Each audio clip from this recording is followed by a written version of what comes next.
প্রকৃতি রক্ষিতি রক্ষিতা মানে হচ্ছে যে প্রকৃতি রক্ষা করে তাকে প্রকৃতি রক্ষা করে।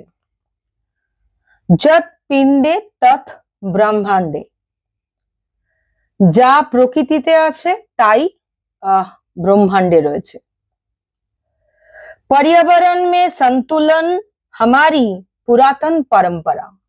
এই সমস্ত উক্তিগুলি আমার না, এই সমস্ত উক্তিগুলি হচ্ছে ভারতের প্রধানমন্ত্রী, যিনি 5ই জুন যে পরিবেশ দিবস ছিল সেই পরিবেশ দিবসে প্রকৃতিকে কিভাবে বাঁচিয়ে রাখা যায় বা প্রকৃতিকে কিভাবে আরো যত্নে লালন পালন করা যায় সেইটা বলতে গিয়ে উদাহরণগুলো দিয়েছেন এবং সমস্ত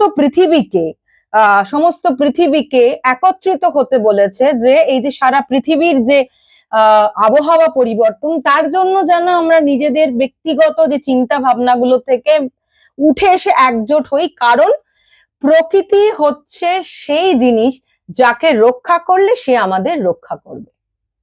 এরপরে এই কথার পরে তাহলে সেই কথা অনুযায়ী কিভাবে ভারতবর্ষ এগোচ্ছে তার কিছুটা এক্সাম্পল আমি আপনাদের সামনে তুলে ধরবো, খুব সামান্য যদিও, তাহলেও আমার মনে হয় এই ভারতের প্রধানমন্ত্রীর এই কথাটা বলার পরে ভারতের নদী, ভারতের গাছ, ভারতের মাইনিং সেক্টর গুলিতে প্রকৃতির ঠিক কি অবস্থা সেটা আমরা একটু জেনে নেব।